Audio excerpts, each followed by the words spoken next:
Muy buenas a todos. Estamos aquí en el segundo podcast del canal de Ícaro GG. Pues tenemos aquí a mi amigo Ricardo y a mi amigo Sergi. Buenas. ¿Y de qué va el podcast este? ¿Por qué has pinchado aquí? Porque hoy nos vamos a dedicar a tratar de responder algunas de las preguntas más complicadas que existen en la filosofía del ser humano. ¿Cómo lo vamos a hacer? Pues con nuestros limitadísimos conocimientos y haciéndolo lo mejor que podamos. El instrumento que vamos a utilizar para tratar de responder esas preguntas es el diálogo, el debate. Esa cosita que tan pobre está últimamente en la sociedad. Y pues bueno, ¿cómo estáis? Yo estoy cansado, tengo hambre, tengo una empanada de boloñesa del Mercadona que me acabo de comprar, que qué puta hambre tengo. ¿Se puede decir puta? No debería. Bueno, Sí, una sí. empanada de boloñesa así de gorda y así de grande, mira qué ilustre. Nah, barbaridades. Y ya está, y me la voy a comer después de esto. ¿Y usted, Sergi, cómo está? Muy bien, con ganas de, no sé, de probar algo nuevo. Nunca había hecho algo así y como me gusta hablar, pues no sé, creo que será maravilloso. Va a ser muy interesante. Perfecto. Ese es tu algo así. Vale.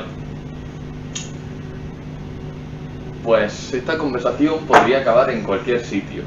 ¿Os gusta la incertidumbre a la hora de afrontar una conversación o preferís saber a dónde vais? ¿Os gusta la incertidumbre en general? Pues depende de para qué. No sé, en plan, yo creo que las dos opciones son válidas. O sea, tener un punto de partida para luego llegar a la incertidumbre es lo bonito. Empezar por la incertidumbre no me gusta. En sí, no sé. Yo creo que la incertidumbre en una conversación, a ver, nunca hay una incertidumbre absoluta, porque sabes que hay ciertos temas que con personas, o bien por falta de conocimiento, o bien por falta de ganas, no vas a llegar a tocar. Pero sí que es cierto que yo creo que la incertidumbre ciertamente controlada en una conversación es algo agradable, porque al final, pues cuando hablas con alguien, ambos estáis pasando por cierto momento de vuestra vida, por cierta etapa, y termináis hablando de temas que de alguna manera os conectan. Yo pienso que el ser humano está inherentemente atraído por el misterio. Entonces, el saber qué va a pasar exactamente en una conversación es lo que hace, por ejemplo, que el small talk sea poco atractivo para la mayoría de la gente. Eso. El small talk es la típica conversación del tiempo, de hola, ¿cómo Sí. estás? Bien, y tal y cual. Creo que las conversaciones enriquecedoras incluyen un elemento de incertidumbre muy poderoso. Si no lo tienes, en general te aburre. Pero no creo que se vaya buscando esa incertidumbre. O sea, yo creo que simplemente pasa. ¿Crees que simplemente sucede? ¿No crees? Evidentemente no se busca la incertidumbre en ningún momento, en ninguno de los casos estás buscando eso cuando empieza una conversación. De hecho, todo lo contrario. De hecho, cuando empieza una conversación pasa algo concreto. Vas primeramente a algo concreto y luego vas derivando. Ya la incertidumbre es la interpretación que le puede dar un espectador o una tercera persona a la conversación que tú estás teniendo. Pero en sí tú estás yendo a un punto. No estoy de acuerdo, porque precisamente en este podcast vamos a la incertidumbre. Pero Estamos pero en adentrándonos cierto en la modo misma tienes incertidumbre. algo establecido. Sí, tengo que algo se vaya establecido, pero no sabemos qué respuestas vamos a dar cada uno, no sabemos cómo se va a Ya, desarrollar claro. y no sabemos a qué conclusiones vamos a llegar entre todos. Pero, o sea, yo creo que cuando tú, de cierta manera, eliges a tu interlocutor, lo que intentas es elegir a cierto tipo de persona que sabes que, aunque empieces hablando de una temática concreta o de algo en específico, al final va a acabar bifurcándose y terminará en un lugar que no sabes dónde es, pero como quiero decir, conoces a esa persona o no, pues puedes asumir que vais a llegar a tratar temas que inicialmente tú no habías planteado. Yo creo que ahí está buena parte de la gracia. Pero igual, yo que sé, tú haces un chiste, haces un comentario y como tenéis cierta relación, saca a colación un tema que tú no te habrías imaginado en ningún momento. Claro. Vale. Pues ya dicha esta pregunta de introducción, vamos a meternos ya a las temáticas importantes de las que va a tratar el podcast este. La primera pregunta, así un poco más durita, que tengo es: ¿existe el libre albedrío? Muy bien. A ver, yo considero que, aunque, si no voy mal, corrígeme, porque sabes más de física, si se pudiese coger el instante, si se conociesen las condiciones exactas del instante inicial del universo y se tuviese un ordenador, que es imposible de tener, que pudiese calcular qué sucedería, quiero decir, digamos que en cierta parte está determinado por el estado inicial del universo, pero yo creo que dentro de nuestras posibilidades sí que cierto margen de maniobra tenemos. Yo creo que sí, que en cierta parte existe, porque aunque te veas condicionado por unas condiciones materiales o por un entorno, siempre puedes intentar, digamos, batirte contra ti mismo, contra las expectativas que tiene la gente de ti para intentar, pues, imponer tu voluntad. Vale, es que a la hora de abordar esta pregunta tenemos que tener en cuenta que hay varias formas de abordarla. A nivel personal no es lo mismo que abordarla a nivel físico o a nivel social. Me explico. La física, en un principio, a escala macro, te dice que todo está determinado, es un principio de causalidad, que es el que ha guiado la ciencia desde el principio. Ahora, en el momento en que se introduce la cuántica en la ecuación, aparece un elemento de azar que no podemos controlar. Es decir, bueno, hay una frase muy famosa de Einstein que dijo: Dios no juega a los dados. Por eso él nunca llegó a creer en la cuántica, porque la cuántica implica azar, implica la destrucción del determinismo científico. Los científicos hasta entonces pensaban que si tú conoces todas las interacciones que se dan en un sistema, puedes predecir a dónde va, y eso a la escala macro es cierto, pero en el momento en que aparece en la escala micro, cuando la posición de las partículas empieza a ser indeterminada, cuando la velocidad de las partículas empieza a ser indeterminada, cuando aparece el principio de incertidumbre de Heisenberg, que realmente no está claro si es realmente un principio fundamental de la física o es consecuencia de nuestra propia ignorancia de la naturaleza cuántica, en ese momento el azar aparece, y si el azar aparece, se abre la posibilidad del libre albedrío. En caso de que todo estuviera determinado, que todo fuera una consecución clara de causa y consecuencia, el libre albedrío no existiría, porque la dirección de las partículas estaría determinada desde el momento inicial del universo. Es decir, todo lo que ha pasado tendría que haber pasado exactamente como ha pasado desde el momento del Big Bang. En el momento en que el azar se introduce en el siglo XX en la física, esa parte se pone en entredicho, que no quiere decir que se confirme el libre albedrío. Ahí está el problema, en que se convierte en una pregunta que los físicos no podemos responder, que hay que abordarla desde el punto de vista de la filosofía, porque en un universo basado en el azar, tal y como lo conocemos por el momento, que no sabemos si en algún momento conoceremos algo distinto, en un universo marcado por el azar de esa forma, responder a esa pregunta se vuelve algo demasiado complejo, y por eso lo estamos haciendo aquí hoy. ¿Qué opinas, Ricardo? Yo no voy a hablar en cuanto a física, porque... Claro, no sabes de física, pero no es necesario. No. Yo lo voy a plantear desde el punto de vista social y del individuo. ¿Que exista? No. Por supuesto que no. El ser humano está completamente determinado por su alrededor y sus circunstancias, como dijo Ortega. ¿Determinado o condicionado? No, determinado, completamente. Como Ortega y Gasset, los dos dijeron, soy yo, mis circunstancias. Evidentemente todo está determinado, o sea, tu forma de pensar está determinado por las personas que te rodean, si no, no pensarías así. Sí.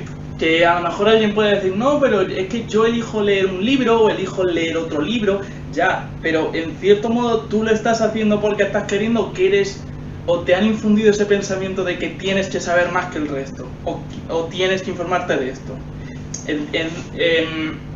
Si tú hubieses tenido otro tipo de gente, otro tipo de amigos y tal, no hubieses leído lo que has leído, no hubiese hecho lo que has hecho, en ninguna de las circunstancias.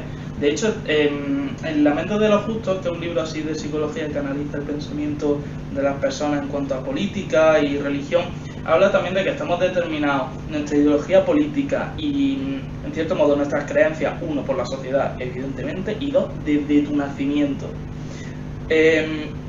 Se investigó que claro, ya hace 2 años o 3 que lo leí y tal, pero ciertas diferencias en los cerebros hacen que una persona sea de izquierda o una persona sea de derecha. Claro, a nivel biológico aparecen un montón de cuestiones que determinan en cierta forma. Eso es, ¿cómo era la terminología? No la recuerdo. Era el carácter y qué. Era una... Genotipo y ¿De qué fenotipo. estás hablando? No, estamos hablando de la dualidad de la personalidad de las personas. Vale, pensaba que me En decías filosofía... la expresión de los genes. No, en filosofía estudiamos en cierto momento que la personalidad está definida por 2 partes, es una dualidad en la que aparecen las partes que se definen desde tu nacimiento en adelante y las partes definidas antes de tu nacimiento, es decir, las partes biológicas, que son el carácter base que tienen todos los niños. Los niños desde que nacen ya tienen un carácter base que le influencia a lo largo de toda su vida. Que era precisamente lo que tú estabas hablando, que hay partes en el cerebro que te determinan si eres de izquierda o derecha. Pero también te digo, no sabemos hasta qué punto eso puede ser consecuencia de adaptaciones que se dan en el cerebro a posteriori. El cerebro no es un ente estable. Quiero Eso decir, tú no lo elijas. Eso ya no estás eligiendo tú cómo tu cerebro se va a desarrollar. no, lógicamente. ¿Y qué diferencia no, va a tener? pero a consecuencia de las decisiones que tú puedas estar tomando, aunque tú no crees que se tomen decisiones, en consecuencia de todo ese cúmulo de decisiones y de las opiniones que tú creas, tu cerebro puede desarrollar una adaptabilidad Sí, hacia ese pero entorno. que, vamos a ver, sigue siendo lo mismo. Si tú no hubieses tenido a los padres que has tenido, o sea, que ya vienen determinados tus padres y ya vienen determinado el país en el que vives, como el ejemplo de las matemáticas, que desarrollan ciertos aspectos del cerebro y tal, si tú no hubieses ido a un colegio, tú no tendrías eso. O sea, estás completamente determinado. Tú no eliges nada en ningún momento, pero en ningún momento. Ni la gente que te relacionas, porque en cierto modo has visto que ese puede destacar, así que en cierto modo tú interpretas que te puede ayudar y tal, o tus amigos te determinan mucho en el pensamiento que tú tienes. Tú no pensarías así si nadie te hubiese dicho, pues la filosofía está bien. Claro. En nadie, o sea, en ningún momento se te hubiese pasado por la cabeza, porque ¿por qué hacerlo? Simplemente. Yo creo que hay un factor que hace 50 años no se debería tener en cuenta, pero con el auge de las redes sociales sí que es cierto que el círculo social de las personas se amplía mucho. Y además se amplía de cierta manera que tú, no digo que lo elijas, pero sí que estás condicionado por cierta aleatoriedad de el que sea algoritmo que te da recomendaciones, que sí que yo creo que de alguna manera tiene que ponerse en contraposición con la influencia que pueda tener tu entorno sobre ti, porque tú puedes vivir en una familia ultra conservadora, estar navegando por internet viendo cualquier tipo de cosa y que te salte un vídeo de algo y luego ir saltando, que no quiero decir que el salto sea directo, es decir, que de repente te salga un chaval promoviendo ideas revolucionarias y digas, no sé qué, pero en cierta parte sí que poco a poco puedes ir adentrándote y conociendo cosas que de otra manera tu entorno no te habría mostrado. Es decir, y como el algoritmo es no 100% aleatorio, pero sí que tiene un cierto componente de aleatoriedad, claro, sí. Entonces yo creo que eso, claro, estaríamos hablando siempre de países medianamente desarrollados a los que la población puede tener cierto acceso a internet, que el conocimiento es más abierto y en ocasiones eso, aleatorio. Y yo creo que eso puede llegar a contrarrestar un poco la influencia que puede tener el entorno. No, pero es que... Pero de todas formas, el algoritmo sigue siendo algo externo a ti. Es decir, Claro. tú sigues sin estar eligiendo Sí, sí, nada, sí, por sí. lo tanto el libre albedrío. Estamos llegando Pero a la es que- conclusión, es que no ni- sé si estamos todos de es que acuerdo, ni eso, es de que- que no hay forma de... Un segundo, por favor. No hay forma de... ¿Ves? Ya me has cortado. no hay forma de escoger realmente, porque o bien te determinas por tu entorno, o bien si lo abres y lo expandes a un entorno llevado por las redes sociales, que por cierto esto está generando una cantidad de problemas absurda en la psicología humana, porque claro, el ser humano no está preparado para tener una cantidad de estímulos y de referentes tan absolutamente inmensa, gente con la que te comparas, porque al principio bueno, este es un tema interesante. Hay un vídeo de un señor que se llama Mr. Prozac, que me abrió mucho los ojos a este tema. Resulta que en psicología tenemos un yo ideal, un yo responsable y un yo real, ¿vale? El yo real es lo que eres, el yo responsable es lo que crees que debes ser y el yo ideal es lo que te gustaría ser. El problema viene que cuando tú no satisfaces tu yo responsable, aparece la ansiedad y el estrés, y cuando no satisfaces tu yo ideal ni te estás acercando a él, aparece la depresión. ¿Qué pasa? Que antes el yo ideal y el yo responsable vienen completamente determinados por el entorno. Si ahora el yo ideal y el yo responsable han pasado de ser ser un buen artesano, continúa el negocio familiar, encuentra una esposa normalita y ten hijos, han pasado a ser tú puedes hacer absolutamente lo que quieras, estás rodeado, aunque no de forma literal, de gente completamente exitosa, de youtubers, de influencers, de gente millonaria. Tiene el sesgo de que eso puede hacerlo cualquier persona, porque claro, tú solo escuchas a los que triunfan, no a los que fracasan. Entonces tu yo ideal y tu yo responsable empiezan a convertirse en seres mucho más complicados de alcanzar, y esa imposibilidad de alcanzarlo está generando una cantidad de problemas psicológicos enormes. En cualquier caso, volviendo al tema, esto no lo escogemos nosotros. Entonces, cuanto más avanzo en esta conversación, más me voy convenciendo efectivamente de que el libre albedrío no existe. Y ahora os propongo una pregunta en relación. Si el libre albedrío no existe, ¿puede ser una persona culpable de sus acciones? ¿Es justo castigar a una persona por los errores que cometa?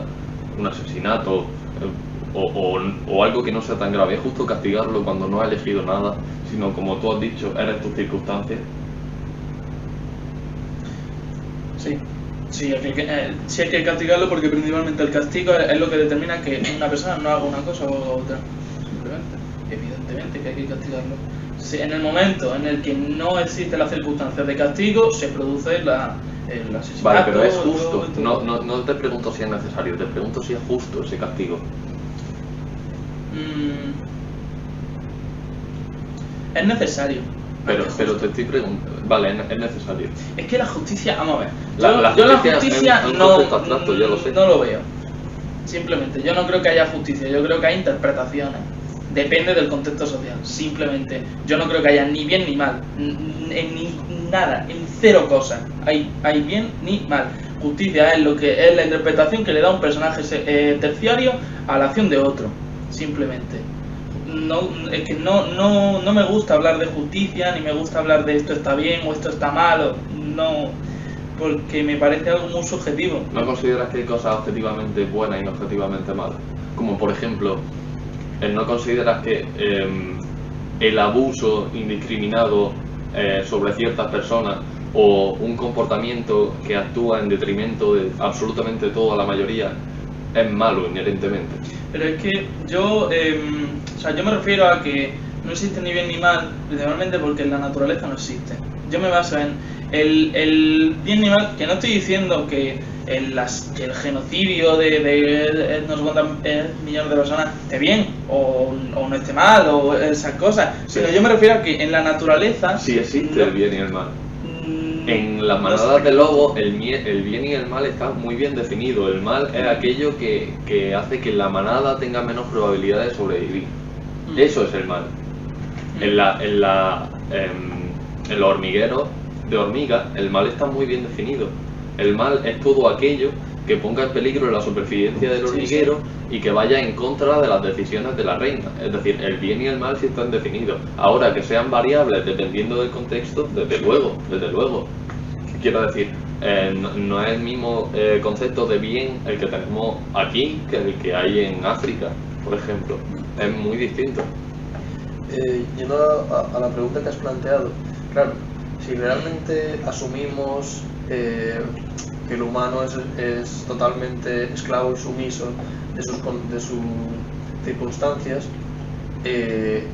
claro, sería como un perrito, es decir, a un perrito pues tú lo tienes y como asumes que Es incapaz de claro, decidir por es sí un mismo, animal. claro, pues digamos que tú lo castigas para, bueno, castigar, corregir su comportamiento. claro, efectivamente, para corregirlo. Entonces,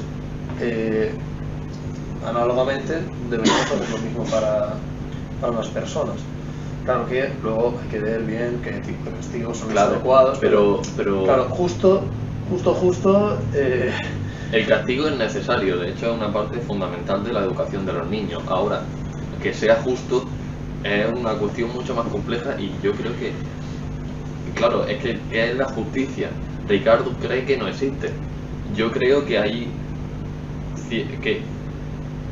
que no es que exista de forma inherente, sino que debemos postularla. Debemos postular, debemos creer que hay justicia, porque si no toda la base de la sociedad se cae. Y creo que la justicia debe avanzar hacia aquello que es mejor para la mayoría, que es exactamente la tendencia natural de la que hablaba antes. La justicia en la naturaleza se manifiesta de esa forma, como aquello que favorece la supervivencia del conjunto, A ver, no sí. del individuo. Si estamos diciendo que la justicia es la representación o el bien o el mal, ¿no? Estamos hablando evidentemente que la naturaleza es justa porque premia al quien sobrevive y no al que no lo hace. Ajá. Simplemente. Pero veis, es que... a ver, que ordenen mis pensamientos. Es que no... que esté una cosa bien o esté una cosa mal no es en sí, creo, inherente a la justicia, porque también se puede hacer cosas malas en pos de la justicia. Esto es el rollo. Claro, pero ahí entra que- la teoría del bien mayor. ¿Me entiendes? O sea, la justicia podemos considerarla como la entropía. La entropía, bueno, es como el desorden del universo, Ricardo. La entropía es... la entropía del universo siempre aumenta. Ese es el segundo principio de la termodinámica. Del universo. Ahora, a nivel local, la entropía puede reducirse. A nivel local. Pero sí que es importante que la entropía del universo siempre aumente. Por tanto, no estaría rompiendo el principio de justicia si tú haces un mal pequeño para hacer que el mal mayor, Sí, o sea, que el bien mayor siga aumentando. Sí, sí, no te digo que no, pero que la cosa es que yo veo más la justicia no como algo bueno o algo malo, sino como algo necesario simplemente. Como Ajá. castigos necesarios para corregir nuestros comportamientos como animales que somos, simplemente. yo creo que el castigo, es decir, dependiendo del castigo que tú implantes, es justo o no es justo. Es decir, te tiene que, así como si un perro te mea en el pie, no le vas a meter en la prisión durante varios días. En cambio, si un humano sistemáticamente se dedica a mear en el pie de las personas, sí que lo vas a llevar quiero decir, vas a tomar medidas más extremas. Claro, pero ahí, de nuevo, ahí estamos diciendo que claro, es que el ser humano elige mearse en el pie de la persona y el perro no, pero es que no. Es decir, la cosa es que como el perro es un ente intelectualmente disminuido en comparación con el humano en Ajá. ciertos aspectos, Ajá. claro, pues entonces digamos que si tú lo encierras en una prisión, probablemente no sea consciente que lo has encerrado en una prisión porque se ha meado tu zapato. Ajá. En cambio, el humano es capaz de comprender que, ¿Por qué? ¿Por claro, qué? efectivamente, es decir, el perrito se mea y será muchísimo más efectivo si en ese momento, no sé, sinceramente no sé de perros ni de educación canina, pero supongo que debe haber métodos muchísimo más eficaces, tipo de interpelarle aunque sea con la voz, que encerrarlo durante varios meses en un centro de rehabilitación conductual. Eso es algo que nunca se me había ocurrido, el hecho de que el ser humano sabe por qué se le castiga, Claro. y eso además además sabe que acaba. El ser humano tiene la noción de que el castigo puede acabarse, de que Claro. no es para siempre. El perro no puede tener esa sensación, es por eso que hay muchos animales que cuando los encierran en espacios pequeños se acaban autolesionando muy fuerte, porque llegan a unos niveles de estrés aún superiores a lo que llegaría un ser humano. Qué interesante, no se me había ocurrido ese punto de vista. ¿Algo más que añadir en el tema o pasamos al siguiente? No sé, simplemente que los castigos van en función de lo necesario que es. Ya está. Vale. Bueno, pues supongo que os debe de estar gustando porque ya lleváis literalmente 25 minutos viendo este vídeo. Así que deberíais suscribiros, pero ya de ya, porque se vienen muchísimas cosas al canal. Así que eso, estamos muy cerca de los 1000 suscriptores. Vamos para allá. Siguiente pregunta. Sexo, poder, muerte, amor o venganza. ¿Cuál es el mayor impulsor de la civilización humana? Es decir, ¿cuál es el objetivo principal, el principio fundamental del ser humano? Repito, sexo, poder, muerte, amor o venganza. ¿Será el tuyo o va a ser? Dale tu serie. Lo digo perfecto. Yo creo que, sin duda, desde mi punto de vista, es el poder. Porque la venganza es una manifestación del poder que tienes tú para corregir, bueno, o en tu cabeza, intentar corregir lo que en un pasado otra persona te hizo a ti. Es decir, es como una demostración del poder actual que tienes tú. Y además, creo que la civilización avanza porque hay individuos que tienen ciertas aspiraciones que tienen que ver con el poder. Es decir, un humano extremadamente conformista,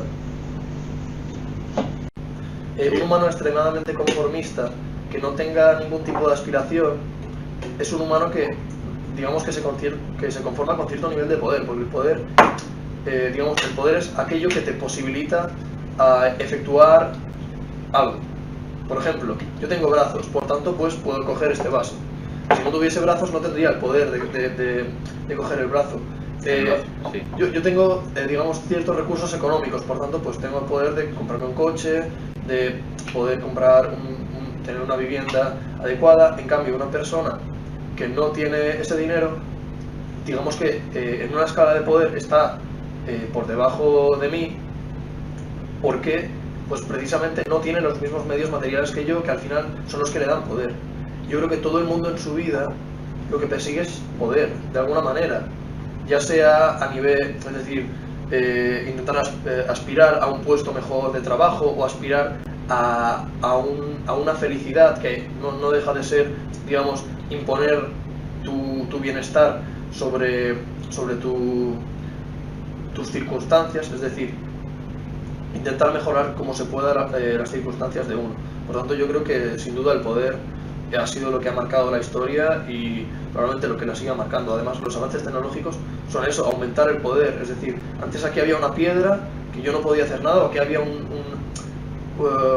pozo de petróleo que no era nada, y yo desarrollo unas herramientas que ahora sí que me dan el poder de transformar eso y hacerlo algo útil. Muy bien. Yo quiero abordar esta pregunta dando mi argumento a favor de cada uno de estas entidades. Creo que la venganza es la más descartable. ¿Por qué? Porque aunque creo que es una característica humana muy fuerte, no se manifiesta en los animales. Los animales no comprenden la venganza. Entonces creo que no es un principio tan fundamental, tan dentro nuestra como puede ser la venganza. Ahora, el sexo. El sexo era el centro del mundo según Freud. Freud decía que todas las interacciones humanas, que al final son la base de todo lo que tenemos, se basan en esa tensión sexual que caracteriza a todos los seres vivos. Creo que es completamente cierto. Tal y como digo en mi vídeo Sexo, el más popular del canal, es un poder fundamental dentro de la sociedad. Creo que las interacciones humanas, tal como pensaba Freud, se basan mucho en ese desarrollo sexual. Creo que la biología tiene una influencia enorme en lo que somos, y esa biología tiene dos principios fundamentales, que son el reproducirte y el continuar vivo. No podemos desmentir el hecho de que el reproducirte se convierte en una de las dos prioridades máximas que nos impone la biología. El poder, tal y como lo has dicho, lo has descrito muy bien, es un deseo inherente de dominación, es que eso también recorre a absolutamente todos los animales. Es algo que se manifiesta en absolutamente todas las sociedades. Todas las sociedades tienen una jerarquía. Creo que pierde algo de fuerza con respecto al sexo, porque en muchas ocasiones ese poder aparece en la búsqueda de un compañero sexual. Cuando dos langostas machos pelean, no lo hacen por poder per se, lo hacen porque eso les permite reproducirse de una mejor forma y acceder a la comida de una mejor forma. Entonces considero que la manifestación del poder, si bajamos a los principios fundamentales de todo ser vivo, es una consecuencia del sexo realmente, o sea que los podemos meter juntos. Si no fuera por eso, bueno, sí es cierto que hay jerarquías que no se basan únicamente en lo sexual, como puede ser una jerarquía de lobos, como antes hablábamos, se basa en la fuerza y en la capacidad de toma de decisiones, pero eso al final aborda el sentimiento de supervivencia, que en general también está muy relacionado con la capacidad para reproducirte. Entonces creo que el sexo gana al poder precisamente por eso, porque el poder podemos incluirlo en uno de los medios para llegar a la reproducción. El amor, sin embargo, considero que va bastante más allá, porque no todos los seres vivos se enamoran, pero sí hay una gran cantidad que consiguen una pareja estable para el resto de su vida, que es lo que nosotros consideramos amor. Y ese impulso parece ser en muchas ocasiones más fuerte que absolutamente todos los demás. Cuando una araña tiene hijos y se muere y permite que sus hijos se la coman entera, podemos decir, es pura biología, es puro instinto. Pero es que yo considero que ese instinto es precisamente el amor, es el mismo que tenemos nosotros. Es el mismo que haría que una madre humana se sacrificara por su hijo, eso es el amor. Considero que uno de los principios fundamentales de todo ser vivo es el sufrimiento. Todos sufrimos, es una cosa muy fuerte en nosotros. El sufrimiento y el tratar de evitarlo guía nuestras decisiones de una forma muy poderosa. Pero considero que el amor puede vencer eso, porque nosotros sufrimos por amor y además lo hacemos de forma voluntaria y con frecuencia. ¿Verdad, Ricardo? Yo podría sufrir por ti, porque te quiero mucho. Yo podría hacer algo que va en detrimento mío por una persona a la que yo amo. De hecho, se han cometido atrocidades absurdas por amor.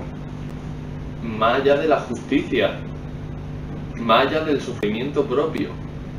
Es como si fuera precisamente eso, una de las cosas que más nos guía, porque está relacionado con la crianza de los hijos, está relacionado con el ambiente social, porque no hablo lógicamente solo del amor de pareja, sino del amor en general. Y yo considero que el amor también se considera, o sea, también podemos considerar el amor como aquello que nos impulsa hacia lo que queremos. En mi vídeo más spam, sí, la belleza puede salvar al mundo, hablo de que bello es aquello que queremos imitar. Eso es una manifestación de amor por aquello que nos gusta. Entonces considero que absolutamente todas las decisiones que tomamos están en cierta forma influenciadas o bien por la evitación del sufrimiento o bien por la búsqueda del amor y del beneficio del mismo. Y la muerte, tal como digo de nuevo en mi vídeo ¿qué pasaría si fuéramos inmortales? La muerte es un principio importantísimo precisamente porque si no muriéramos podíamos retrasar absolutamente todas las demás cosas. El hecho de tener un fin hace que el principio parezca mucho más significativo. El hecho de tener un límite de tiempo hace que la necesidad de hacer las cosas ya y de hacerlas bien y quizás de no equivocarte tanto como podrías equivocarte, o de hacer cosas que te incomodan precisamente porque si no vas a poder hacerlas, desaparece muy rápido. Entonces si yo tuviera que escoger, pues puede ser que porque soy un romántico escogiera el amor.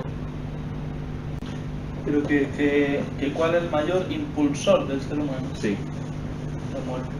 La muerte. Pero sin ningún tipo de duda, sin ningún tipo de duda. Principalmente, si tú supieras que te vas a morir, no intentarías buscar el amor, no intentarías hacer nada de eso.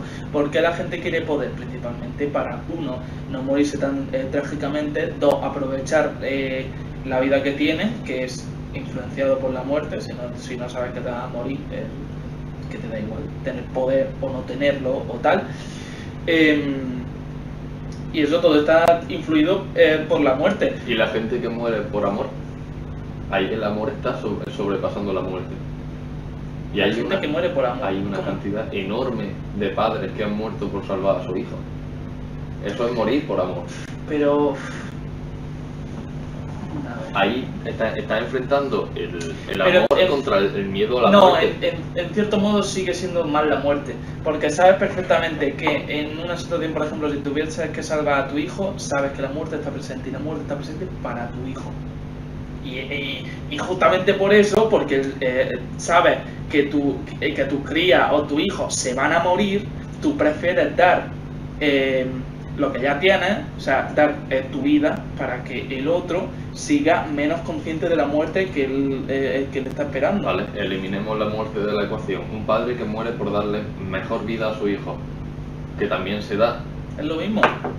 Es lo mismo. Siga intentando que tenga una vida mejor porque sabes perfectamente que se van a morir y no quieras que simplemente tu hijo vivan una vida mucho peor. Vale, pero ahí estamos entrando en el principio de que puede más. El hecho de que eso se da por la muerte o el hecho de que tú estás dispuesto a morir por el amor, porque es que eso no, es un comportamiento que combina a ambos, entonces no estás poniendo ninguno por encima de otro. Pero, a ver, una cosa es que está más presente si el amor o la muerte. Ajá. Sí, tú puedes poner circunstancias de un padre que salva a su hijo, un padre que tal, pero al fin y al cabo todo el mundo, o sea, que a lo mejor esos casos sí se dan mucho, se pueden llegar a dar, pero más presencia tienen todos los seres humanos de la muerte que del amor, pero mucho más, la gran mayoría de la gente le da mucha más importancia a la muerte, a pesar de que en ciertos momentos no la concibe o no la ve y tal, a el amor, pero vamos, mucho más, principalmente porque estás haciendo lo que estás haciendo. Si no superas que te van a morir. ¿Cuál es la respuesta de las religiones al problema de la muerte? Decir que hay un Dios que te ama. No, que hay un más allá. Sí. No. Es decir, tú vas a ir al paraíso porque Dios te va a perdonar, porque Dios te quiere, porque Dios te ama. Ninguna religión afirma que no hay un Dios que se dedique exclusivamente a amar al ser humano de forma incondicional. Esa es la respuesta que da la religión, la psicología humana a la muerte. Pero eso no es el motivo. O sea, pero tú no vas y dices, Dios me quiere mucho. No, o sea, tú vas, o sea, tú actúas bien, principalmente porque, uno, sabes que te va a llegar la muerte, y dos, sabes que cuando te llegue la muerte vas a sufrir, no porque Dios me ama ni cosas de esas, no, porque es que si cometo errores, estoy... Es que no puedo decir cosas. Estoy en el infierno, ¿sabes? Sí, es cierto. Es que no me espera una vida más allá buena y va a ser todo sufrimiento, pero esta vez no hay muerte, o sea que es mucho peor todavía. O sea, evidentemente no van por el amor que tienen a Dios, evidentemente Dios les da miedo.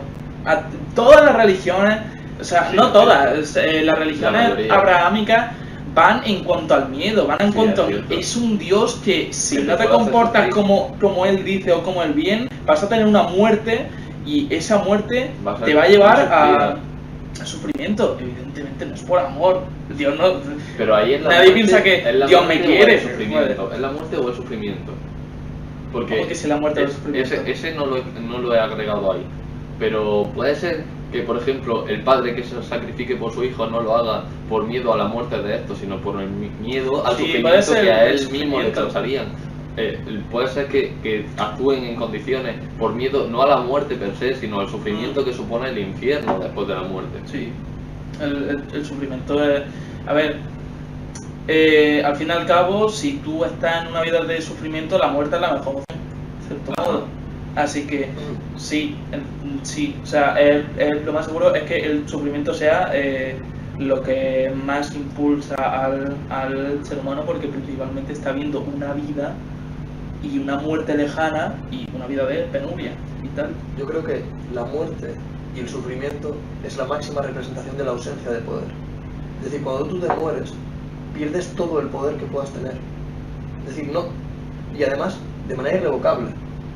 Es decir, Cierto. es una pérdida que no puedes recuperar nunca, hasta donde sabemos. El amor no sirve de nada sin poder. Si tú no tienes medios materiales para sustentar a tus hijos, da igual que los quieras mucho. Es totalmente irrelevante. Entonces tienes, es decir, yo creo que el poder está por encima de todo, porque por mucho que tú quieras, por mucho que tú, es decir, el amor no es condición suficiente para que la, como bien dice la pregunta, para impulsar al ser humano. Es decir, el poder, digamos, es la moneda de cambio que relaciona a todo lo demás. Porque si tú, es decir, por mucho que tú quieras a un amigo tuyo, si él tiene un problema y tú no le puedas ayudar porque, yo qué sé, estás totalmente incapacitado, porque estás en coma, claro, cuando estás en coma no tienes poder, no tienes ni el poder de moverte, no te puedes mover. De hecho, no puedes ni pensar, estás vivo, pero casi como si no. Entonces, independientemente de la desgracia que le pase a cualquier ser querido, el amor que profesas hacia ellos es totalmente inútil, porque no tienes poder. Pero te voy a poner un ejemplo. Hay gente que no tiene ningún tipo de ambiciones. La ambición es la búsqueda del poder. Hay gente que no tiene ningún problema viviendo haciendo nada. Hay gente que no tiene ningún problema viviendo en la calle. Ahora, en el momento en que tienen hijos, esa cosa cambia mucho. Esa gente cambia. O sea, hay una cantidad de gente que está metida a lo mejor en una adicción, que no es siempre el caso, pero hay un montón de gente que está metida en adicciones, en hedonismo, en cosas que realmente arrebatan el poder que tú tienes, sea económico, sea psicológico, sea de cualquier tipo. Y en el momento en que aparece el amor, son capaces de cambiar esa conducta y ahora sí empiezan a buscar las cosas que les da poder, pero el motivo por el que lo hacen es por amor. Y en muchas ocasiones ese amor va muy por encima de cualquier cosa que te pueden decir a ti para motivarte. Hay pacientes con depresión crónica, padres y madres con depresión crónica, que no son capaces de levantarse por sí mismos. Ahora cogen y llevan a su hijo al colegio. Que con depresión crónica eso es complicadísimo. También lo hay que no lo hacen, que son incapaces, pero se da. Sí, mira, ten en cuenta que el amor, aunque el drogadicto que tenga a su hijo y todo el rollo, ¿por qué quiere que sus hijos tengan una vida mejor? Pues para que no sufran, principalmente, para que no tengan una vida de sufrimiento. El sufrimiento es la mayor motivación. Luego, ¿por qué? Pero lo sigue haciendo por amor a ellos. Porque no quiere que sufran. Pero sigue siendo... ¿Y por qué no quieres que sufran? Por amor. Por amor, pero porque lo quieres. Porque el sufrimiento ajeno a la gente le da igual si no quiere a esa persona. O sea, a ti solo te importa el sufrimiento tuyo y de la gente que ama. El sufrimiento en general te da absolutamente igual. A ver, pero sí, es porque son tu hijo, ¿sabes? Es porque lo quieres. Es tu linaje. A ver, no tiene por qué. No tiene por qué eso. O porque los hijos son la forma de escapar la muerte a nivel biológico. Porque tú estás transmitiendo tus genes. Creo, eso, a ver, sí, es muy en cuanto a la biología y tal, y a lo mejor puedes tomarlo como asunto filosófico. Pero a ningún individuo se le pasa por la cabeza de que mi hijo, no, es que si mi hijo vive, a lo mejor supera la muerte. No. Y eso. El sufrimiento yo considero que es el mayor móvil de la vida. Realmente el escapar del sufrimiento, claro. ¿no? Sí, sería la obtención de poder. Sí. Pero ¿por qué estás obteniendo poder? Para salir del sufrimiento. No, o sea, por otra cosa. Estamos sin buscando la causa. Sin poder tienes sufrimiento. pero justamente porque el sufrimiento es el punto de base para querer tener poder. Vale, pero entonces, ¿por qué Si no- estudio? Es decir, si yo estudio... Porque no yo- quieres yo- sufrir, porque Claro, es decir, no quieres sufrir el día de mañana, por Claro, así pero decirlo. hay personas que son muy cortoplacistas. Claro, Hay gente, cantidad de la personas que son hay. muy cortoplacistas. Muy Y que- hedonistas, y que- mucho. y claro, y realmente yo creo que es porque tienen una comprensión errónea del poder. Es decir, si tú no comprendes realmente, es decir, si tú crees que, yo qué sé, tomar heroína te hace ser poderoso porque puedes, digamos, sobrepasar tus barreras naturales del placer, es decir, te estás incorporando un superestímulo a tu cuerpo, tienes una comprensión del poder, es decir, tu comprensión del poder te lleva a pensar que lo que te vale la pena realmente es, digamos, pasar lo mejor posible ahora. Y tú, digamos que trabajas en pos de ese objetivo. Ahora bien, la comprensión, digamos, es un poco autodestructiva, pero yo creo que sigue habiendo ciertas ganas, pues, de eso, de batir a tu propia naturaleza. Pero Yo creo que- tú piensas que la gente que se droga no lo hace para escapar de un sufrimiento Un momentáneo. sufrimiento. Sí, Es, que- es la mayoría de las cosas. De hecho, la gente adicta, creo que era algo del tipo 80-85%, ya están hechos mierda antes de empezar con la droga. Pero no es porque ese desarrollo de adicción se genera porque tú estás sufriendo y escapas de dicho sufrimiento por medio de ese tipo de sustancias. Lógicamente también hay otras que ya juegan con la hormona y hay otro tipo de cosas. Pero la gente que se alcoholiza es generalmente por el sufrimiento que llevan dentro, no per se por la búsqueda de poder que el alcohol te genera, porque además realmente en muchas ocasiones tú a la hora de consumir alcohol lo que estás haciendo es perder el poder sobre tus pensamientos, sobre tus decisiones y tal. Pero también toda la gente cortoplacista va en cuanto al sufrimiento. Si tú eres una persona cortoplacista, ¿qué estás buscando? Minimizar el sufrimiento, evidentemente.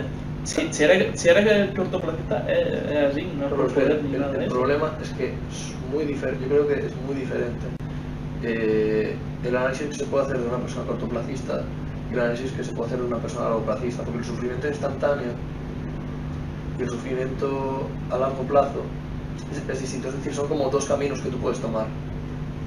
Entonces, claro, ahí yo creo que el análisis se quebranta un poco, y en cierto tipo de personas sí que sería más importante el sufrimiento, y en otras sí que podría ser más importante la obtención de poder. Es decir, si yo soy una persona largoplacista, toda mi motivación va dirigida a obtener poder para poder realizar lo que quiera antes de morirme. Por lo tanto, sí que la muerte, en este tipo de personas, la muerte sí que juega un rol importante. Creo que estamos en cierta forma ignorando realmente precisamente la cosa más fundamental, que es que somos animales. ¿Y cuáles son, de nuevo, los principios fundamentales que guían a los animales? La reproducción y la supervivencia. Pero es que la reproducción suele tener un componente más importante que la supervivencia. La reproducción está en un escalafón superior.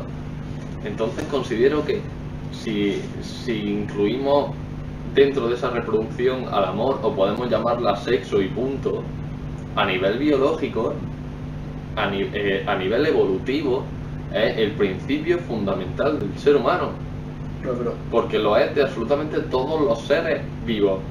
La reproducción siempre viene por encima de la supervivencia y siempre viene por encima de evitar el sufrimiento. Si no, díselo a la gente que sufre en el parto. Si no, díselo a absolutamente todos los seres vivos, arácnidos, por ejemplo, que permiten que sus hijos se los coman vivos, o a las abejas que mueren cuando se reproducen porque literalmente les suda A los ver, huevos. pero eso ya es otro animal, nosotros estamos hablando de lo humano. Y Pero es luego- que el ser y humano luego es un el animal parto- y no es otro animal, son todos los Ya, animales. bueno, sí, Todos, vale. son todos los Pero animales. que- Y el ser humano es un animal. Y que en un parto tú no puedes elegir si vas a sufrir o no. No, pero ya puedes no lo escoger puedes pasar por él. evitar, ya no lo puedes evitar. Escoges pasar por él. Sí, pero Escoges que pasar por vamos a él ver, y sufrimiento. yo considero que está sufrimiento y luego ya el resto de cosas, evidentemente. Luego ya habrá otras prioridades, por supuesto, pero siempre va a estar primero el sufrimiento y luego ya sí se puede debatir si es el poder, si es la muerte o es el amor. Pero te lo estoy demostrando. Eso. Es que porque los principalmente, animales... si tú estás en una vida de sufrimiento, por mucho es que no vas a querer tener un hijo por amor en sí. Porque si tú como individuo estás mal, estás sufriendo toda tu vida, mucho menos vas a cargar con la responsabilidad de un niño que a lo mejor también puede tener sufrimiento, puede que se te muera y tal. Es cierto, no, pero ahora, en cuestión de supervivencia, es que a nivel biológico el principio es fundamental, y es que somos animales, es la reproducción por encima del sufrimiento. Sí. Los puñeteros salmones sufren un calvario absoluto para poder reproducirse. Suben por un río a contracorriente hasta estar exhaustos y se someten al sufrimiento más fuerte que puede estar sometido un salmón para poder reproducirse. Eso es de otros animales, pero estoy es hablando de las personas, escucha, y dos, eso es por la reproducción. Se da en todos los Sí, pero mamíferos, es que todo. en el momento en el que ya hemos avanzado tanto como para pensar en el individuo y no en el colectivo, es el momento en el que priorizamos el sufrimiento antes que otras muchas cosas. De hecho, en los países más desarrollados la tasa de natalidad baja mucho. Se reduce, sí. Y porque Por tanto, yo creo que eso no es una prueba absoluta, evidentemente, pero sí que en cierta parte, digamos que realmente las personas, digamos, más poderosas son las que terminan rigiendo el mundo. Es decir, tienen muchísimo más poder, una potencia mundial con una población bien nutrida, bien instruida, que una tribu de la sabana amazónica profunda. Es cierto. Vale, Sabana. pues dejadnos en los comentarios Sí, no, esto cuál es vuestra podcast opinión, entero, porque es Esta pregunta- complicadísimo. Esta pregunta da para podcast. Amor, sexo, sufrimiento, muerte o poder. Que está claro que todos ellos son principios fundamentales y que están íntimamente relacionados. Pero bueno, dejadnos qué opináis, porque creo que encontrar una respuesta objetiva en este tema es complejo. No considero que vayamos a convencernos los unos a los otros después de 20 minutos hablando sobre el tema. Voy a ver. Vale. Mientras tanto, bueno, ahora preguntas de qué hemos hablado, Ricardo. Mientras tanto, la siguiente pregunta que tengo preparada es: ¿qué es vivir?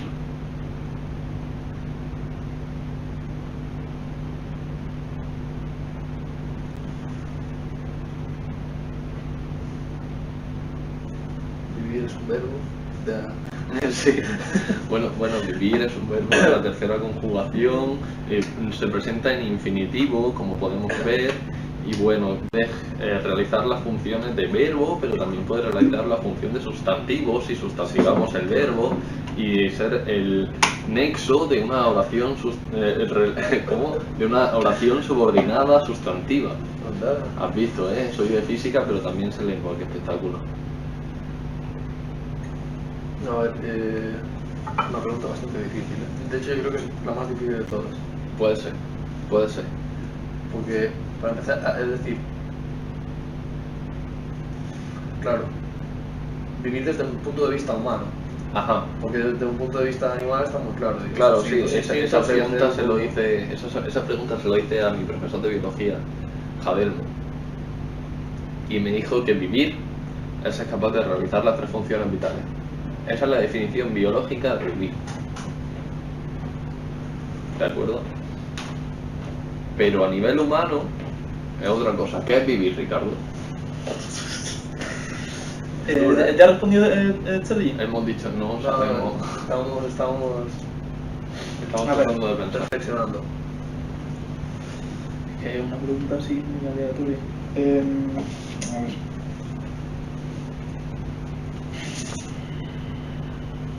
Para que veáis que la gente que es capaz de responder preguntas complejas se toma su tiempo para pensarlas. Y eso es algo que mucha gente no hace, y es precisamente la razón por la que he traído a estas dos personitas al podcast. Porque conozco a una cantidad de gente absurda que le hace una pregunta, responden lo primero que se les viene a la cabeza y no elaboran más, mientras que esta gente se toma sus segundos para pensar la respuesta. Muy bien. ¿Qué es vivir? Pues depende de la interpretación de cada uno. Es lo que pienso. Bueno, pero esa es la respuesta del cobarde, a ver, es relativo. No, espérate. A ver. Cada uno puede pensar que vivir en cierto modo es evitar el sufrimiento, y otras personas simplemente por la vida que llevan dicen pues esto es así, aunque haya sufrimiento. Es que una pregunta, claro. Compleja, He tratado de coger las cositas más complejas que se me han ocurrido. No sabemos responderlas, pasemos a la siguiente. Igual se puede abordar del siguiente modo, es decir, yo creo que vivir es batirse a uno mismo, es decir, intentar progresar en el ambiente en el que te ha tocado vivir. Es decir, tú naces en un lugar, cualquier lugar, y dentro de ese contexto tú intentas crecer a nivel físico, es decir, que no te quedas siendo un bebé para siempre, y luego expandirte a nivel, es decir, una vez que ya has adquirido cierta conciencia, digamos que intentas mejorar tu situación de alguna manera. Y aquí viene lo que decía antes, puedes elegir bien una elegir, como hemos dicho antes, vienes ciertamente condicional, por tanto, o bien seguirás un camino cortoplacista que te llevará más bien a intentar aprovechar lo máximo que puedas para disfrutar en el momento presente. Efectivamente, carpe diem. No le gusta el carpe diem a Sergi. ¿No eres renacentista? No, para nada. Y luego pues, digamos, la perspectiva que decía yo, que es de partirte a ti mismo, es decir, intentar luchar por mejorar de alguna manera. Y esto puede ser, es decir, la perspectiva que puedo tener yo de mejorar en algo puede diferir mucho de la perspectiva que tiene otra persona de mejorar en algo. Pero yo creo que lo que intenta uno siempre es, digamos, ir a mejor. No quiero decir, la gente en general no reza para ser más desgraciado de lo que Claro, vale. Esto está muy en relación con cuál es el sentido de la vida, que era la pregunta 10. Realmente es que son la misma pregunta, porque vives para... Eso es como lo iba a orientar. Claro, vives para perseguir un sentido. Claro. Vives para perseguir un sentido. ¿Cuál es ese sentido? Creo que, lógicamente, depende de la vista de cada persona. Creo que cada individuo te va a dar una respuesta diferente dependiendo de sus prioridades. En mi caso, el sentido es ser, o sea, cumplir con mi deber como individuo. ¿Cuál es mi deber como individuo? Ser lo mejor que yo pueda ser, hacer lo más felices posible a la persona a la que quiero, sacrificando de por medio, en ocasiones, hacerlas felices para hacerlas felices en un futuro. Es decir, lógicamente, hacer eso sin tener en cuenta las circunstancias en las que estás puede hacer que el futuro se convierta en algo mucho más negro. Ese considero que es el sentido de la vida. ¿Y cómo podemos hacerlo? Por medio de objetivos. Creo que cuando no tienes objetivos en tu vida, el sentido se pierde, y cuando el sentido se pierde llega al nihilismo, al estaticismo, a la incapacidad para avanzar y a los sentimientos de pues eso, de fin de sentido de vida, de crisis existenciales y tal. ¿Cómo lo ves? En cuanto a lo de qué es el vivir, yo pienso que, a ver, es uno, no es nada, y dos, es algo muy importante, algo que se da muy pocas veces en el universo, de momento, es lo que te piensa, digo yo. No lo sabemos. O sea, a quien te diga, sí, seguro que hay vida extraterrestre. Vale. Pero en cierto modo, en lo que hemos visto es algo difícil. Pero saberlo no tenemos ni idea. Pero a la vez nada. ¿Por qué es nada? Porque es que, claro, tú ¿cómo vas a definir algo que está tan presente en tu realidad y alrededor de la gente? Claro. Es que sí... o sea, sí, podemos definir la muerte o podemos definir el nacimiento, pero el proceso que estamos viviendo, que en verdad es que lata tu corazón y que tu cerebro vaya bien, no es algo, relevante para nadie, o sea, nadie se pone a pensar de que, joder, pues la vida está muy Está chunga, muy está muy bien, de hecho, nadie se pone a pensar eso. Yo creo que en sí es nada, pero a la vez hay que estar bastante agradecidos, por así decirlo, en cuanto a que se haya dado esta casualidad. Y luego, ¿cuál es el sentido de la vida? Yo pienso que la vida, el concepto de vida, no tiene ningún sentido en sí. O sea, el sentido sí, lo puedes marcar tú, perfecto, pero eso es tu objetivo en base a que quieres, pues eso, sufrir menos y tal.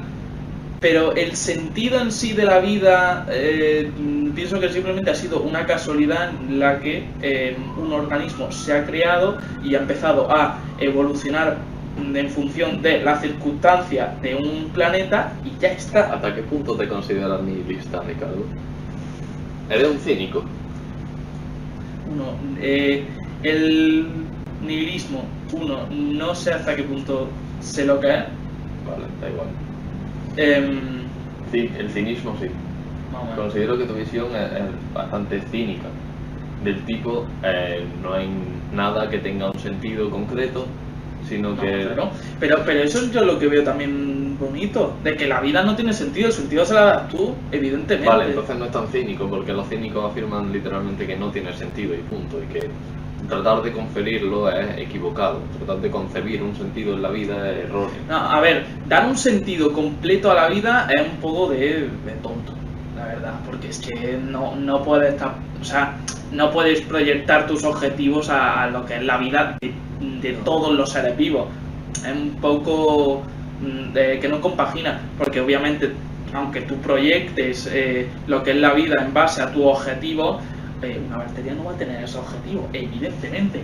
Y luego, que la vida no tenga sentido, que sea una casualidad, yo creo que en cierto modo eso es lo bueno, eso es ciertamente lo bueno, claro, porque así puedes destacar, o sea, se te ha dado la oportunidad de destacar en algo, pues, y aprovecharlo mínimamente. Hay cuestiones que se escapan al entendimiento humano y al lenguaje humano. ¿Consideráis que hay cosas que están por encima de la capacidad que tenemos para tratar? Sí, sin duda. Es decir, así como hay animales que no tienen capacidad para comprender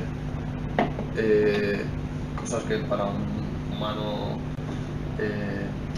generar desarrollo es que no se lo plantean en sí. Claro, es decir, pero que además que son incapaces de encontrar una respuesta que a nosotros podría parecer obvia. Claro, Creo que la pregunta ¿qué es vivir? Entra en cierta forma en esa categoría, porque por mucho que tratemos de racionalizarlo todo lo que queramos, es absolutamente inviable dar otra respuesta que no sea de forma categórica la biológica, que es el que realiza las tres funciones vitales. Creo que el tratar asociarle algún tipo de sentido es algo muy humano, sí, porque no podemos hacer otra cosa. Y mirar la vida de otra forma se escapa precisamente a nuestras capacidades. Yo siempre pienso de que la religión es completamente egoísta. Siempre el ser humano lo que le pasa es que quiere vivir más él. El resto ya, en verdad, a ver, las religiones abrahámicas, no el resto o la desconozco o me sudan tal. Pero las religiones abrahámicas siempre es puro egoísmo en sí, de que el ser humano, por ser el animal superior, tiene que vivir más allá de lo que ya está estipulado, o sea, y es eso, intentan darle como un sentimiento de bueno, al menos tengo una segunda oportunidad, cosa que el resto de animales, como son inferiores a mí, no. Y es eso, simplemente. ¿Algo más que añadir? No. Bueno, un pequeño inciso. ¿Cómo estamos? Bien. ¿Estamos bien? ¿Estamos Sí, bien? sí, Pues sí, estamos sí. pasando muy bien, ¿verdad, Ricardo? Estamos ¿Cómo muy te alegra interesados. de haber venido al podcast de Muy Icaro interesados. GG? ¿A que sí? ¿A que se lo va a enseñar a todo el mundo? Y Se te lo voy a encanta? enseñar a todos mis amigos. ¿A que sí? Pues deberíais hacer lo mismo. A cuanta más gente se lo paséis, pues más gente va a poder disfrutar de estos temas, va a poder pensar un poquito, va a poder estar en desacuerdo con absolutamente todas las conclusiones que vamos llegando. Pero A ver si conseguimos algún hater hoy, que he tenido unos cuantos ya en el canal y me hacen demasiada gracia. Ah, Son yo bien. maravillosos.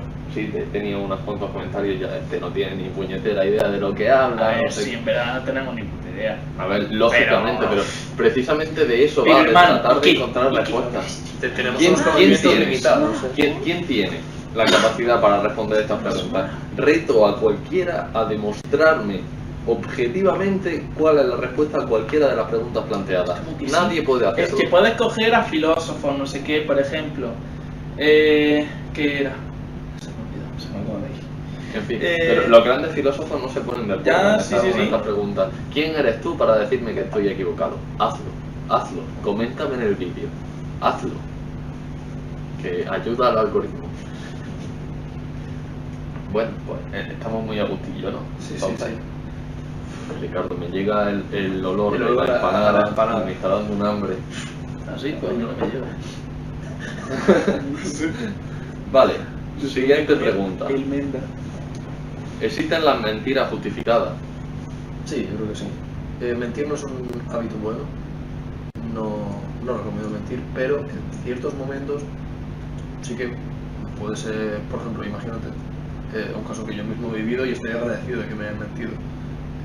Yo tenía un examen muy importante un día, tal, hablé con mi familia, ¿qué tal? ¿Todo bien? No sé. Y resulta que un familiar había tenido un accidente. Claro, imagínate, todo bien, no sé qué. Pero claro, yo no, ni muchísimo menos estoy enfadado de que me dijera la mentira, porque, ¿sabes? Imagínate estar haciendo el examen ahí. Pensando en ostras. eso, claro. O sea, entonces este tipo de mentiras muy controladas y que realmente inmediatamente después de hacer el examen, mira, no sé qué ha pasado esto, tampoco era nada muy grave, pero creo que es un ejemplo bastante visual de que sí que hay mentiras, pues que te hacen más bien que mal. Las llamadas mentiras piadosas. Ahora bien, creo que la mentira no es una buena herramienta para afrontar la vida. Creo que es algo que de manera muy puntual y en ocasiones muy limitadas se puede usar. Por ejemplo, cuando tú le haces una sorpresa a alguien, normalmente pues tienes que recurrir a la mentira, pero es porque luego yo Claro, qué sé, luego lo sorprende. claro, le estás haciendo una fiesta. Quiero decir que siempre y cuando digamos, la mentira sea algo muy débil, algo muy flojo, que es bastante interesante, quiero decir que no va a tener mayor trascendencia, claro. pues yo creo que ahí sí que puede estar justificado. A mí me gustaría hacer el ejercicio mental de tratar de imaginarnos cómo sería un mundo en el que nadie miente. Porque sería radicalmente distinto al que sería tenemos. cachondeo. Imagínate un mundo en el que tú digas exactamente lo que piensas en todo momento. Exactamente. Pero ¿sería bueno o sería malo? No, Yo considero que sería terriblemente malo a nivel social. Considero que la mentira, realmente todo lo que tenemos hoy en día es útil. Así funciona la evolución. Es un proceso tan complejo, han pasado tanto tiempo que absolutamente todas las características que tenemos hoy en día o bien son útiles hoy en día o bien lo han sido. Una sociedad en la que nadie miente es una sociedad que no se puede mantener en pie, porque somos seres que sienten.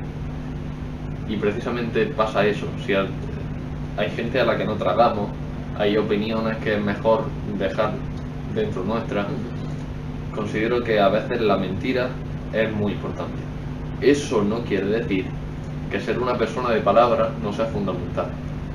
Considero que ese es el origen precisamente de la diferenciación entre decir algo y jurarlo. Tú puedes decir algo y que mienta, y eso está bien. Ahora, sí considero que si recuperáramos eso que existía antaño, de que cuando una persona jura una cosa, no jurarlo por una entidad religiosa, no, sino dar un voto de, oye, mis palabras son ciertas ahora. Si fuéramos capaces de mantener nuestra palabra de esa forma, considero que podríamos alcanzar un mundo bastante mejor del que tenemos, porque la honestidad en muchas ocasiones acaba siendo la respuesta, acaba siéndolo. Muchas veces nos metemos en mentiras que al final, aunque al principio parece que nos han hecho bien, al final siempre acaba volviendo. Jordan Peterson dijo una vez, un psicólogo clínico, dijo que él en todo el tiempo que había estado en su consulta nunca había conocido a nadie que se hubiera salido con la suya a largo plazo. Es decir, que todas las decisiones incorrectas que tomas en algún punto, y no por karma, sino por pura causalidad, acaban pasándote factura. Considero que la mentira es un arma de doble filo muy peligrosa y que somos muy poco prudentes a la hora de utilizarla. ¿Qué piensas?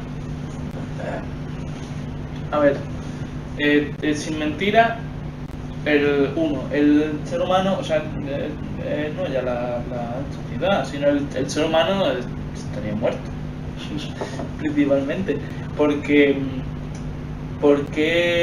si está en una situación así mala, ¿por qué diría que esto se va a arreglar?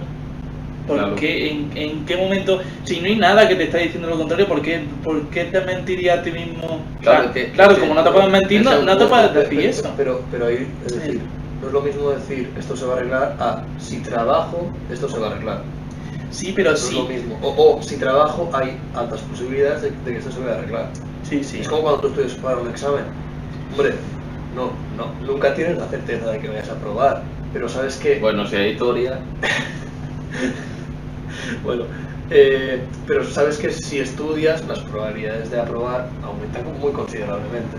Sí, pero si estás en un momento en el que todo, o sea, en todo momento tienes inputs negativos, vas a acabar mintiéndote a ti mismo simplemente para no estar aún en la situación. Evidentemente se puede arreglar y tal, pero es que muchas veces eso no funciona. Muchas veces decirle a una persona, no, esto se va a arreglar porque mira, si haces tal, funciona. Y la persona está tan mal que no puede hacerlo. No puede, simplemente, ¿qué tiene que hacer? Mentirse a sí mismo con que, vale, voy a conseguir esto, y ya adquiere una motivación. Simplemente, si las mentiras, la gente no estaría motivada para absolutamente nada. ¿Por qué lo estaría? No, pues yo creo que cuando tú te dices una mentira a ti mismo, eres consciente de que es una mentira y por tanto deja de ser una mentira. Sí, pero es que yo estoy diciendo en el momento en el que no se puede mentir. O sea, yo estoy poniendo la situación esa de que no se vale, puede mentir. vale. Pero hay mucha gente que se cree sus propias mentiras, pero muchísima gente que se cree sus propias mentiras. Hombre, si lo repite, Claro, o sea, de hecho es una conducta psicológica que se ha observado durante mucho tiempo. El hecho de que, bueno, se ve incluso en actores.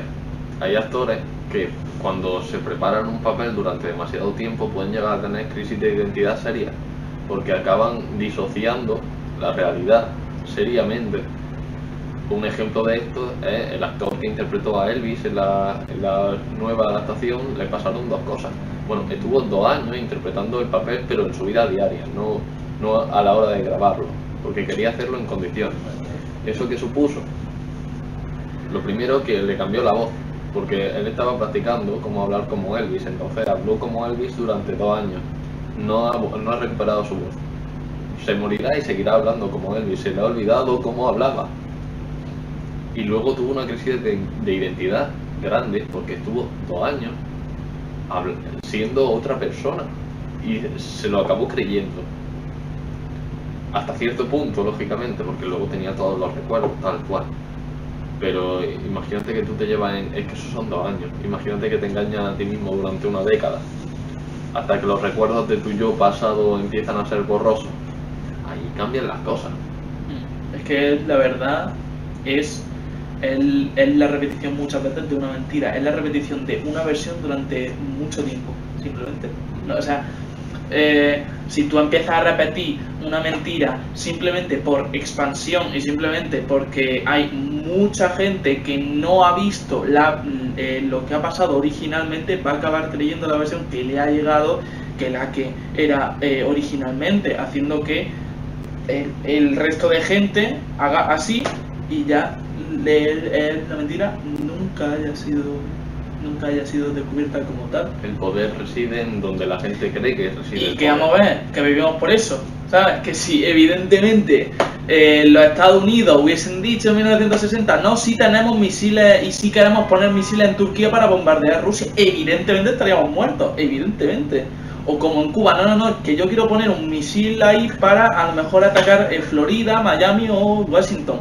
pues evidentemente hubiese desatado una guerra nuclear. Por eso, ¿la mentira está justificada? Evidentemente que están justificadas. Si no, ya hubiese habido muchísimas guerras, muchísimos conflictos y muchísimas guerras civiles, pero muchísimas. La guerra, o sea, la mentira es muy útil, es cierto. Es muy útil, pero es que eso es un tema importante. Hay que tener muchísimo cuidado. Sí, vamos a cortar dentro de poco, así que no hay problema. Hay que tener mucho cuidado con las cosas que retiramos de la sociedad actual. ¿Por qué? Porque esas cosas han llegado por un motivo, han pasado por un proceso de depuración larguísimo. Si tú ahora cambias un elemento de forma artificial, porque podemos hacerlo, corre el peligro de que ese elemento estuviera por algo que tú no conocías, porque es tan complejo. Eso es algo que en biología se conoce muchísimo. Tú no puedes decir, vale, cojo a este animal y lo pongo aquí, te carga el ecosistema. Por mucho que tú digas, bueno, pero yo creo que no influiría, te carga el ecosistema con una probabilidad enorme, porque no puedes calcular cuántas iteraciones hay. Otra cosa que es similar es, hay gente que dice, bueno, hay cambio climático, una forma de solucionarlo es soltar aerosoles a la atmósfera que bloqueen la luz solar y reduzca el calentamiento global. ¿Gilipollas? No, dicen, claro, es que piensa que está calculado. O sea, en teoría, tú puedes decir, con un ordenador muy potente, hacer una simulación. Si yo suelto estos aerosoles, hacen la función de la capa de ozono, por ejemplo, y permiten que el sol no caliente tanto, o son capaces de absorber el CO2 y reducir el efecto invernadero. En fin, hay un montón de ciencia que se podría hacer en el tema. ¿Qué pasa? Que la Tierra es un ente tan absolutamente complejo que no podemos predecir con exactitud. Podemos hacer una estimación, pero no podemos predecir con exactitud qué pasaría si tú haces eso. Ahora, como te equivocas, a lo mejor te carga el planeta tal cual. Sí, que llevamos 80 años con satélites y aún no comprendemos los climas. No comprendemos en cierto modo. Aún no podemos decir, vale, la semana que viene va a pasar esto. No se puede predecir al 100%. Siempre hay un porcentaje y ya si te vas a dentro de un mes, no hay cero. forma. Y se pueden hacer aproximaciones, evidentemente. Dentro de un mes va a hacer más calor, vale, sí. Por norma general sí, pero no cosas concretas y mucho menos esa cosa. Es una cosa, es que no sé. La interacción entre absolutamente tantos sistemas es tan absurdamente grande, es que no nos hacemos una idea de la cantidad de interacciones que están sucediendo en cada instante en nuestro alrededor. Es absurdo. El efecto mariposa, vale, es un poco exagerado lo de que una mariposa puede generar un tornado, pero no es estadísticamente imposible. Imagínate lo que podría pasar si tú sueltas toneladas y toneladas de aerosoles en el planeta. Necesitaríamos un ordenador con la capacidad como para simularlo a absolutamente todo. Que, oye, llegaría. Si tú eres capaz de predecir absolutamente todo lo que va a pasar, que necesitaría un ordenador con una potencia muy superior a la que tenemos, sería capaz. Pero también tendrías que concebir elementos que no conocemos. No, pero claro, estamos suponiendo absolutamente todo. Pero es que no solo la Tierra afecta en la cosa de la Tierra, ¿verdad? Afecta todo. Bueno. No, pero podría estar una persona. Está bastante aislada, Está bastante aislada. No te pasa. Lo siento. No, pero es cierto que si tú te restringes a la Tierra y tienes en cuenta las cosas básicas que hay en el universo, es muy complicado que te equivoques. Quiero decir, yo para calcular cuánto tiempo va a caer este vaso, puedo despreciar la atracción gravitatoria que produce Marte sobre este vaso. Pero Marte está produciendo una atracción gravitatoria sobre este vaso ahora mismo. De hecho, probablemente pueda hasta despreciar el rozamiento. En caso de que sea el folio, pues no tanto. Entonces, la interacción que tiene la Tierra con otros cuerpos celestes es bajita. Hay interacciones gravitatorias, pero esas son relativamente constantes, así que las puedes despreciar. Si tuviéramos un ordenador capaz de predecir absolutamente todo lo que pasa en el clima de la Tierra, entonces ya ahí sí te puedes meter con esas cosas. Hasta entonces es inviable. ¿Sucederá? Dentro de 1000 años, por supuesto, seguro. Ahora ni de coña. Ahora podemos hacer una predicción A lo mejor dicen, el 80%, claro, como sea un quinto de probabilidad y resulta que te toca, que por ley de Murphy va a suceder, pues recarga el planeta tal cual, directamente. ¿A qué venía todo esto? Mentiras. Mentira. Claro, Pero no sé lo cómo mismo. lo he enlazado. Da igual. Sí, no tengo. Digo, también es importante que no es lo mismo mentir que no decir toda la verdad. Ajá, eso es cierto, No es lo eso es mismo. cierto. Es decir, No es lo mismo. yo creo que no es lo mismo, digamos, ocultar una verdad que mentir directamente. Es decir, una buena parte de saber hablar reside en saber emplear el lenguaje a tu favor. Quiero decir, Sí, saber lo que tienes que decir, Claro, principalmente. claro. No, no pasarte de información. Efectivamente. claro, es decir, porque, por ejemplo, cuando los grandes, los ejemplos que has puesto tú, de los misiles y todo esto, no sé hasta qué punto le hacían la pregunta directa, ¿tiene usted misiles? Pues no lo sé, pero claro, en ese caso también, lo que estaba pensando yo de ese caso, claro, ahí digamos que realmente es como la mentira de una persona que tiene cierta influencia, es decir, el hecho de que inicie una guerra no es bueno para nadie, Ujú. pero ¿hasta qué punto debería tener potestad un señor que pone un misil en cierto lugar como para elegir la vida de los verdad o demás? la mentira. ¿Sabes? Es complicado, como todo lo que hemos dicho en este podcast. Ya empezamos a estar cansadillos, ¿no? Hay hambre, no sé, hambre. a mí no me estoy de acuerdo. Realmente es que hemos tratado todos los temas de forma tan parcial que tenía preparado, así que Está bien, ha sido muy ha interesante. sido muy interesante. Si Luego- os ha gustado podéis pedirnos que hagamos una parte 2 y en algún Si no, momento pues no. traigo más cosas. Y si no, pues no. Si no, pues nada, nada. Ha sido muy interesante. De hecho, yo tengo ganas de verlo, tipo de escucharlo otra vez Para ver Es cómo que era hablamos. producente. Claro, para cómo hablamos. Sí, sí, es que era un narcisista de cojones. No, Sí, no, pero sí, es que creo no me he enterado. Creo que es un buen ejercicio. Luego, Sí, lo es, lo es. Sí. Además, es muy curioso. Yo odio. Bueno, en realidad lo odiaba, ahora ya me estoy acostumbrando más. El verme a mí en mis propios vídeos, porque Sí, siempre eso- piensas que lo puedes hacer eso sí. mejor. Sí, mejor. O sea, ahora puedes pensar, oye, pues he hablado relativamente fluido, ha quedado relativamente bien. Luego, cuando lo ve otra persona, también. Ahora, como somos mucho más críticos con nosotros mismos, dices, joder, pero si me he trabado 200 veces en el podcast, a nadie le importa realmente. Pero también que lo editas, coño.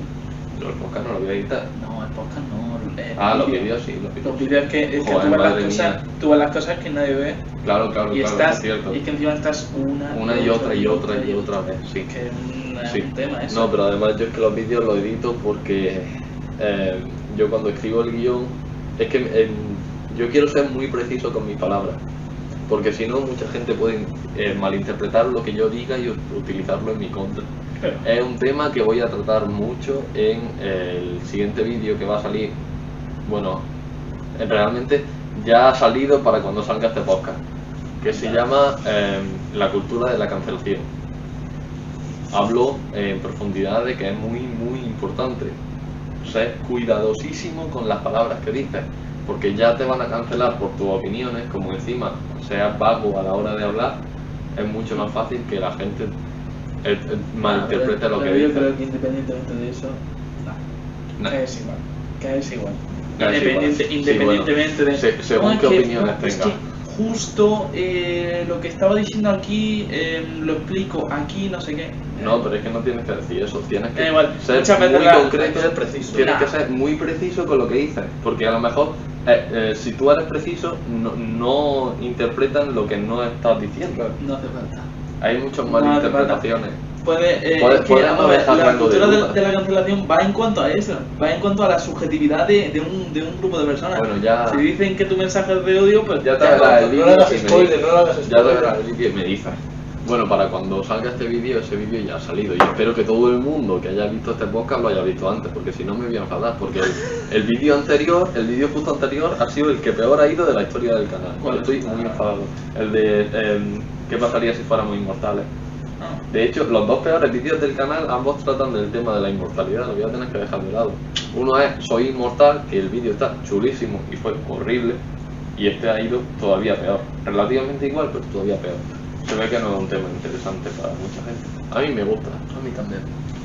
En fin, que os suscribáis todos, que se lo paséis a la gente a la que le pueda gustar, que espero que hayáis reflexionado un poco, que me dejéis vuestras opiniones sobre el tema en los comentarios y nos vemos en el próximo vídeo. Bienvenido al hogar de los sedientos.